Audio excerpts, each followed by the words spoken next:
देखिए कि fill in the blanks, इस प्रकार से एक सेंटेंस आपके समक्ष रख दिया जाता है।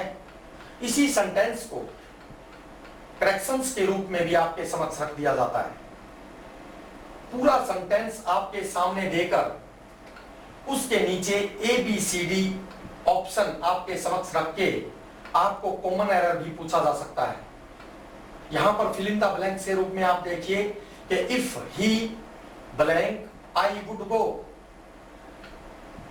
इस सेंटेंस को जब हम प्रशिक्षण केंद्र में करवाते हैं इस प्रकार का कोई भी वाक्य, तो स्टूडेंट गलती कर बैठते हैं। यहां पर हमें देखना चाहिए कि पीछे वुड है। वुड जो विल का पास्ट होता है, वुड, इसका मतलब ये है कि ये सेंटेंस पास्ट सेंटेंस है, पास्ट में बना हुआ सेंटेंस है। अगर यहां पर वुड है तो देखिए ये कम्स है जो प्रेजेंट में होता है। ये दूसरा ऑप्शन विल कम है, तीसरा वुड कम है और चौथा केम है। आप देखिए अगर किसी सेंटेंस की स्टार्टिंग पास्ट से होती है, देखिए केम, पास्ट इंडेफिनिट टेंस, ये देखिए, तो यहां पर पास्ट इंडेफिनिट टेंस का प्रयोग हम करेंगे, यानी केम का प्रयोग हम करेंगे, इसलिए पीछे वुड का प्रयोग किया गया है। क्योंकि सेंटेंस की स्टार्टिंग पास्ट से है तो सेंटेंस का एंड भी पास्ट में ही होगा। यहां हम विल का प्रयोग नहीं कर सकते क्योंकि यहां केम का प्रयोग हुआ है। अगर यहां प्रेजेंट का प्रयोग होता, प्रेजेंट का प्रयोग होता, कम्स का प्रयोग होता, तो यहां पर हम विल का प्रयोग कर सकते थे। इसी प्रकार से सेकंड सेंटेंस में देखिए, लिसन व्हाट आई से। हम अक्सर कहते हैं कि please listen to me sir. यहां पर देखिए लिसन टू, तो यहां पर लिसन के बाद टू का प्रयोग होना जरूरी है क्योंकि हम कहते हैं please listen to me sir, तो लिसन के बाद टू का प्रयोग यहां पर होना बहुत ही जरूरी है। अगला देखिए सेंटेंस नंबर 3 में, the robbers broke the house last night. आप 6वीं 7वीं कक्षा से ये सेंटेंस पढ़ते आ रहे हैं। अगर आपको याद हो तो ब्रेक इनटू, सेंध लगाना, टू एंटर बाय फोर्स, जबरदस्ती किसी के घर में घुस जाना, पाड़ लगा लेना, किसी के घर में डाक चोरी करना। यानी देखिए the robbers broke second form है, उससे कोई फर्क नहीं पड़ता, सेकंड फॉर्म है। लास्ट नाइट, देखिए लास्ट नाइट यानी पिछली रात, यानी पास्ट इंडेफिनिट टेंस है। ब्रोक इनटू यानी ब्रेक इनटू, सेंध लगाना, तो यहां पर ऑप्शन बी हमारा इनटू का प्रयोग होगा क्योंकि ब्रेक इनटू सेंध लगाना होता है जो रोबर्स, चोर, डकैत वगैरह करते हैं। सेंटेंस नंबर 4 में देखिए, I have done the best I could do. I have done the best I could do. पहली बात तो यह है आई हैव डन प्रेजेंट है और यहां पर कुड डू। देखिए नियम ये कहता है, इंग्लिश का नियम ये कहता है कि अगर किसी सेंटेंस की स्टार्टिंग या अगर किसी सेंटेंस में सुपरलेटिव डिग्री का प्रयोग हुआ हो, देखिए डिग्री 3 प्रकार की होती है, पॉजिटिव, कंपैरेटिव और सुपरलेटिव। अगर सुपरलेटिव डिग्री, अब जैसे गुड पॉजिटिव, बेटर कंपैरेटिव और बेस्ट सुपरलेटिव, अगर बेस्ट का प्रयोग यहां हुआ है तो बेस्ट से पहले सुपरलेटिव डेफिनेट आर्टिकल दी का प्रयोग होता है। और अगर किसी सेंटेंस में सुपरलेटिव डिग्री के बाद रिलेटिव प्रोनाउन का प्रयोग होना हो, रिलेटिव प्रोनाउन जैसे हु, विच, दैट, एज इत्यादि जो संबंध स्थापित करते हैं, तो वहां सुपरलेटिव डिग्री के बाद हमेशा दैट का प्रयोग हमें करना चाहिए। तो यहां पर देखिए दैट का प्रयोग होगा।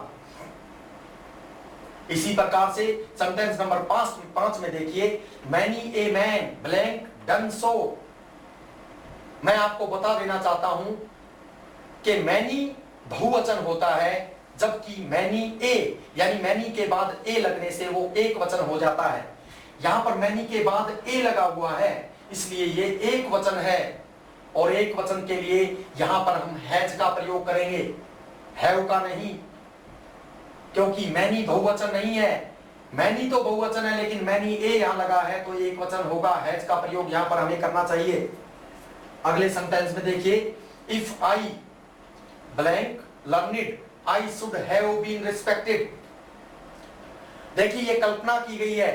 अगर हम कहते हैं कि यदि मैं अध्यापक होता, if I were a teacher, देखिए यदि मैं तुम होता, इफ आई वर यू, ऐसे वाक्यों में जिसमें कल्पना की गई हो हम वर का प्रयोग करते हैं। देखिए इफ आई वर लर्नेड, यदि मैं पढ़ा लिखा होता, I should have been respected, तो यहां पर वर का प्रयोग होना चाहिए क्योंकि यहां पर कल्पना की गई है। आप ऐसे लेटर वगैरह भी आपके फर्स्ट ईयर सेकंड ईयर वगैरह में आते रहते हैं कि if I were a teacher, इस पर ऐसे लिखिए।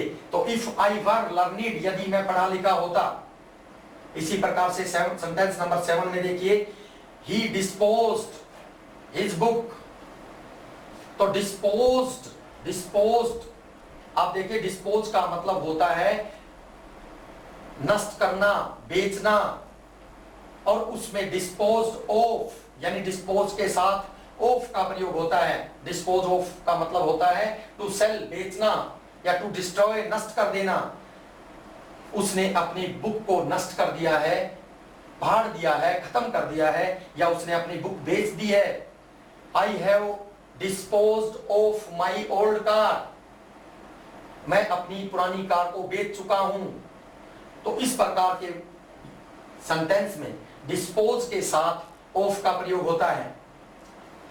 अगला सेंटेंस देखिए, why are you angry me blank me, तो मैं आपको बता देना चाहता हूं कि एंग्री, अगर एंग्री के बाद सेंटेंस में मी यानी व्यक्ति हो, ए पर्सन हो, तो एंग्री के बाद विद का प्रयोग होता है। और अगर एंग्री के बाद सेंटेंस में बिहेवियर हो, मिसबिहेवियर हो, तो वहां पर एट का प्रयोग होता है। एंग्री मी आदमी के लिए विद, और यदि बिहेवियर और मिसबिहेवियर हो तो वहां पर एट का प्रयोग होता है। इस प्रकार से अगले सेंटेंस में देखिए, he did not carry the order of my father, carry out होता है आज्ञा पालन करना, टू ओबे। तो देखिए यहां पर आउट ऑप्शन में दिया गया है, कैरी आउट आदेश पालन करना, टू ओबे, तो यहां पर कैरी आउट, आउट का प्रयोग होना चाहिए, तो यहां पर सी हमारा आंसर आ जाएगा। सेंटेंस नंबर 10 में देखिए, hardly had I finished one book blank another book was presented to me. तो मैं आपको बता देना चाहता हूं कि जो सेंटेंस हार्डली और स्केर्सली से बने हों, उनके तुरंत बाद हैड और वाक्य के अंत में व्हेन का प्रयोग होता है। व्हेन यानी हार्डली के तुरंत बाद हैड और वाक्य के अंत में व्हेन का प्रयोग होता है, यानी hardly is always followed by when, scarcely is also followed by when, where no sooner is always followed by then, THAN। तो आप देखिए कि यहां पर हार्डली का प्रयोग है, hardly had I finished, had के बाद थर्ड फॉर्म लगती है वन बुक। तो देखिए यहां पर आपके ऑप्शन में देखिए, यहां पर आपको व्हेन ये मिला, व्हेन, तो हार्डली और स्केर्सली यानी जैसे ही देखिए, सॉरी, हार्डली का मतलब मुश्किल से, स्केर्सली मुश्किल से मैंने अपना काम फिनिश किया था। देखिए कि दूसरी बुक मेरे सामने जो है रख दी गई, प्रेजेंट कर दी गई। ऐसे वाक्यों में हार्डली के और स्केर्सली के बाद व्हेन का प्रयोग होता है, जबकि हमें वाक्य में देन, THEN और THAN देन रखकर कंफ्यूज कर दिया जाता है। जबकि THEN, ध्यान रखें कि THEN का मतलब होता है तब और THAN का मतलब होता है की अपेक्षा। THAN का प्रयोग नो सूनर के साथ होता है, जबकि हार्डली और स्केर्सली के बाद व्हेन का प्रयोग होता है। अगले सेंटेंस में देखिए, नो सूनर आ गया। नो सूनर के तुरंत बाद मोस्टली वाक्यों में डिड का प्रयोग होता है। आपको यह बात ध्यान रखनी है कि no sooner did we go out, और नो सूनर में THAN का प्रयोग होता है। यही सेंटेंस कॉमन एरर के रूप में हमारे सामने प्रस्तुत किया जा सकता है। पूरा सेंटेंस फुलफिल करके यहां डिड लगा के और यहां देन लगाकर, यहां पर THEN लगाकर हमारे समक्ष प्रस्तुत किया जा सकता है, और यह पूछा जा सकता है कि इस सेंटेंस में किस पार्ट में गलती है। तो आपको ध्यान रखना है कि नो सूनर के बाद डिड और वाक्य के अंत में देन THAN देन का प्रयोग होना जरूरी है। तो यहां पर देखिए डिड और देन ऑप्शन नंबर बी में है, तो हमारा आंसर बी आ जाएगा। सेंटेंस नंबर 12 में देखिए सीता पार्टेड ब्लैंक हर रिलेटिव्स। तो मैं आपको बता देना चाहता हूं कि पार्टेड पार्ट फ्रॉम होता है विदाई लेना, और पार्ट विद होता है टू शेयर प्रॉपर्टी, प्रॉपर्टी के हिस्से बांटना, और पार्ट फ्रॉम विदाई लेना टू टेक लीव ऑफ। देखिए यहां पर आप अगर देखें तो आपको इस तरह के वाक्य में ये देखना कि पार्टेड के बाद अगर रिलेटिव्स हो, मदर हो, फादर हो, ब्रदर हो, बिलोंगिंग्स हो, इसका मतलब है कि अपने रिश्तेदार से, मदर से, फादर से विदाई ली जा रही है। तो ऐसे relations, relatives, belongings, mother, father को देखकर हम समझ सकते हैं कि यहां पर उनके हिस्से नहीं बंटवाए जा रहे, बल्कि यहां पर उनसे विदाई ली जा रही है। तो यहां पर फ्रॉम का प्रयोग होना चाहिए। देखिए नीचे ऑप्शन में फ्रॉम सी पर है, तो सी हमारा आंसर होगा।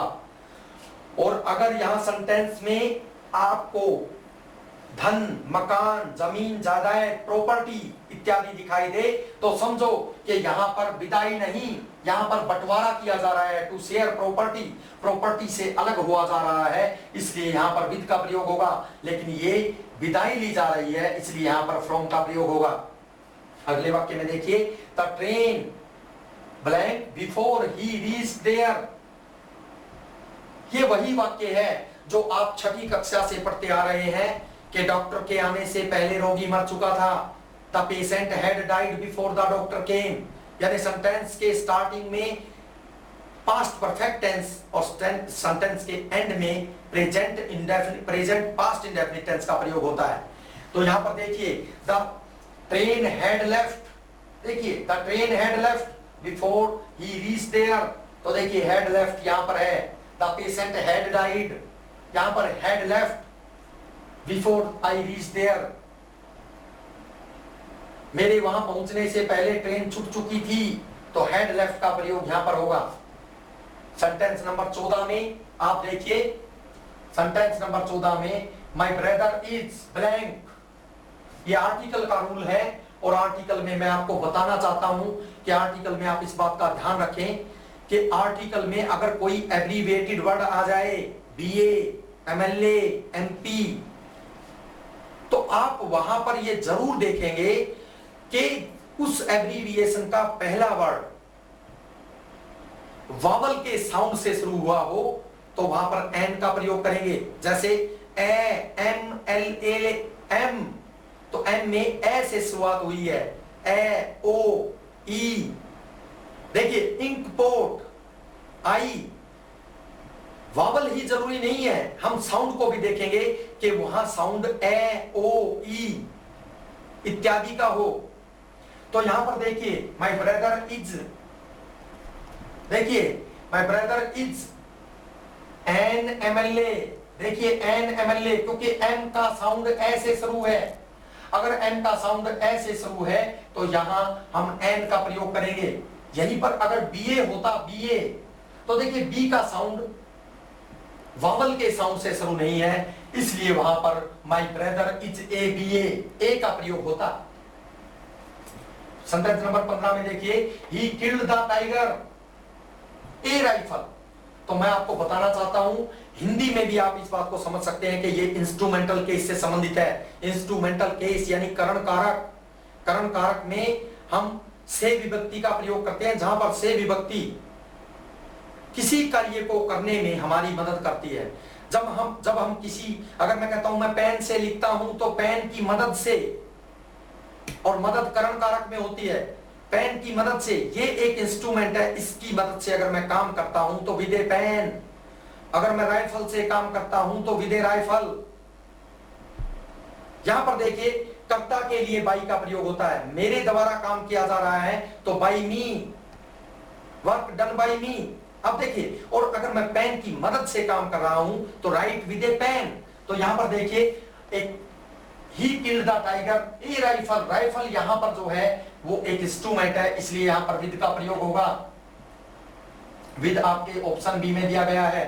I wonder if I shell get the exam. तो देखिए मैं आपको बताना चाहता हूं कि गेट थ्रू होता है पास होना। ये प्रेपोजिशन है, प्रेपोजिशन डिफरेंसेस आपको आने बहुत ही जरूरी है। गेट थ्रू पास होना, तो यहां पर गेट थ्रू का प्रयोग होगा। अगले में देखिए my friends as well as I ready for this. तो मैं आपको बताना चाहता हूं कि जब दो करता, ये देखिए पहला करता फ्रेंड्स और दूसरा करता आई। जब दो करता आई और माई फ्रेंड्स, जब दो करता एज वेल एज से जुड़े हुए हों,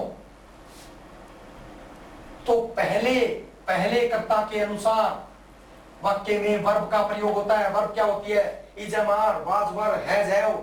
देखिए माई फ्रेंड्स पहला करता है और दूसरा करता है आई, तो पहले कर्ता के अनुसार वाक्य में वर्ब का प्रयोग होगा। और पहला करता है बहुवचन, तो यहां पर देखिए आर दिया हुआ है बहुवचन, तो आर का प्रयोग होगा। कैसे? देखिए मैं कहता हूं कि कप्तान युद्ध में सिपाहियों के साथ मारा गया। तो देखिए पहले कप्तान आया फिर सिपाही, तो कप्तान युद्ध में सिपाहियों के साथ मारा गया। तो देखिए पीछे गया आया गया, जबकि मरे सिपाही भी हैं। गया का मतलब एक वचन, आप समझ सकते हैं। अगर मैं सिपाही आगे कर दूं तो देखिए सिपाही युद्ध में कप्तान के साथ मारे गए, एज वेल एज का मतलब साथ साथ। तो सिपाही युद्ध में कप्तान के साथ मारे गए, पीछे गए आया, गए का मतलब बहुवचन, तो यहां पर गए बहुवचन हो जाएगा। यहां पर देखिए my friend as well as I ready for this. मेरे मित्र मेरे साथ, देखिए मेरे मित्र मेरे साथ इस काम के लिए तैयार हैं, है नहीं, तो यहां पर आर का प्रयोग होगा। यानी जब दो कर्ता एज वेल एज से जुड़े हुए हों, तो फर्स्ट कर्ता के अनुसार वाक्य में वर्ब का प्रयोग होता है, जो आर है। 18 नंबर में देखिए I with my brother going to Shimla. तो मैं आपको बताना चाहता हूं कि जब दो नाउन और प्रोनाउन विद से जुड़े हुए हों, तो भी वही रूल लागू होता है। कैसे? आई पहला करता है और दूसरा ब्रदर्स। जब दो कर्ता विद से जुड़े हुए हों, तो वाक्य में पहले कर्ता के अनुसार वर्ब का प्रयोग होता है, और पहला करता है आई। देखिए आई के लिए यहां पर हम एम का प्रयोग करेंगे, क्योंकि आई पहला करता है और आई के लिए एम का प्रयोग होता है। देखिए मैं मेरे भाइयों के साथ शिमला जा रहा हूं का मतलब एम होता है। और अगर मैं भाई आगे कर दूं, ब्रदर्स आगे कर दूं, तो मेरे भाई मेरे साथ शिमला जा रहे हैं, तो देखिए ब्रदर आगे करने से हैं हो जाएगा। इसका मतलब है कि जब दो कर्ता विद से जुड़े हुए हों, तो पहले कर्ता के अनुसार वाक्य में वर्ब का प्रयोग होता है, जो है यहां पर एम।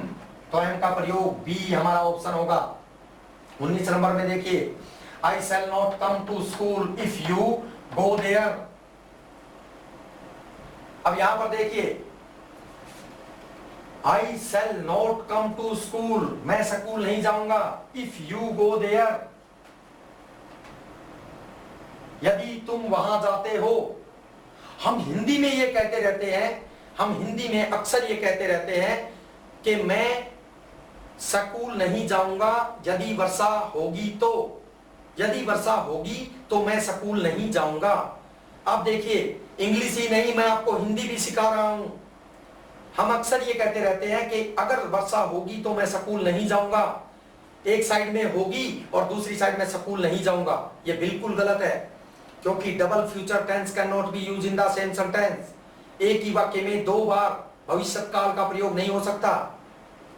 और अगर ऐसा हो तो वहां पर हम एक कंडीशनल वर्ड होता है उसको जरूर ढूंढेंगे। क्या? यदि, if, unless, because, until, before, ऐसे कंडीशनल वर्ड आपको जरूर मिलेंगे। देखिए कि इस वाक्य के अंदर क्लियर है कि पहले if I shall not come to school, if ये यहां पर कंडीशनल वर्ड है।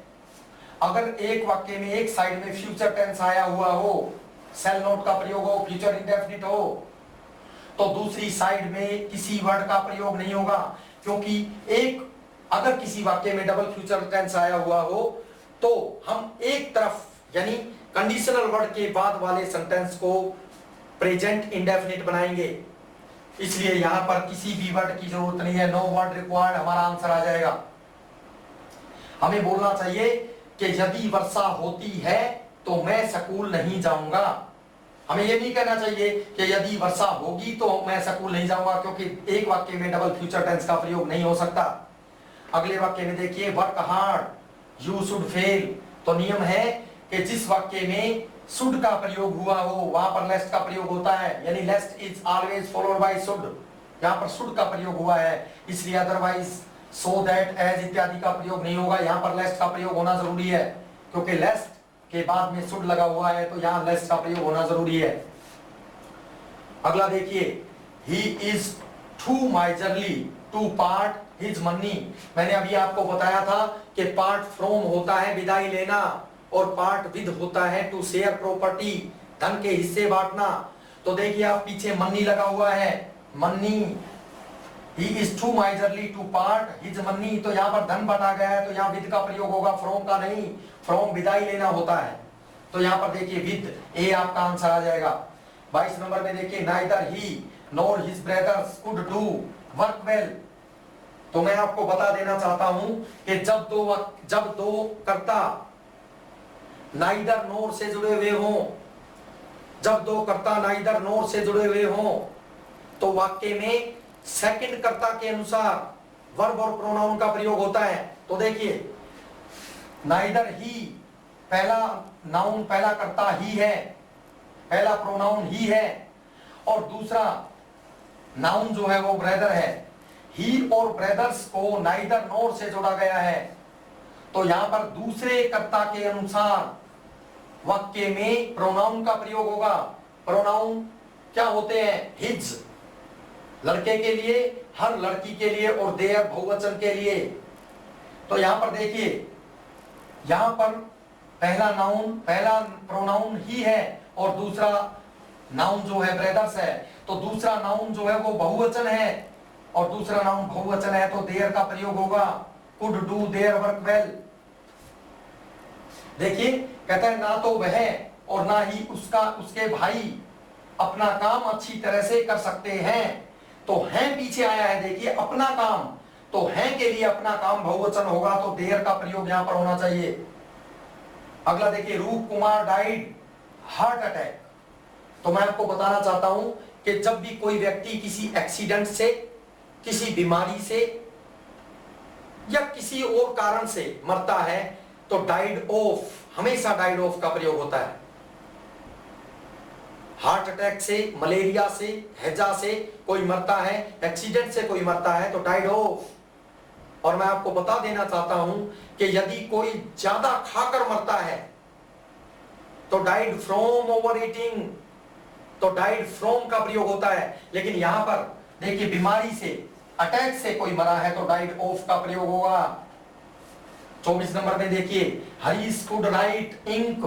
तो मैं आपको ये रूल पूरा बताना चाहता हूं कि इस रूल में सभी प्रत्याशी बहुत ही भ्रमित होते हैं। कैसे? कि अगर हम स्याही से लिखते हैं, अगर हम स्याही से लिखते हैं तो राइट इन इंक होता है, पेंसिल से लिखते हैं तो राइट इन पेंसिल होता है, और अगर हम पेन से लिखते हैं तो राइट विद पेन होता है। पेंसिल और इंक के लिए इन का प्रयोग होता है, विद का नहीं। जबकि देखिए, विद बहुत ही अच्छा लगता है, ये आप नियम याद रखें। यहां पर इंक का प्रयोग है और हम यहां पर विद का प्रयोग कर बैठते हैं, जो गलत हो जाता है। तो यहां पर राइट इन इंक, सी ऑप्शन हमारा आंसर होगा। अगला देखिए, he deals good the guest. तो मैं आपको बताना चाहता हूं कि डील्स इन होता है व्यापार करना, व्यापार करना। My father deals in sugar, my father deals in cloth. लेकिन डील विद होता है व्यवहार करना। आप देखिए, यहां पर गेस्ट है, यहां पर कोई व्यापार की बात नहीं है, शुगर नहीं है या क्लॉथ नहीं है। यहां डील गुड किया जा रहा है, अच्छा व्यवहार किया जा रहा है, तो यहां पर डील विद का प्रयोग होगा, विद। ऑप्शन सी आपका आंसर होगा। अगला देखिए, let me acquaint you the fact. तो मैं आपको बताना चाहता हूं, एक्वेंट, एक्वेंट अक्वेंट जो है उसका मतलब होता है परिचित होना। तो यहां पर देखिए अक्वेंट के साथ विद का प्रयोग होगा, अक्वेंट के साथ विद का प्रयोग होता है।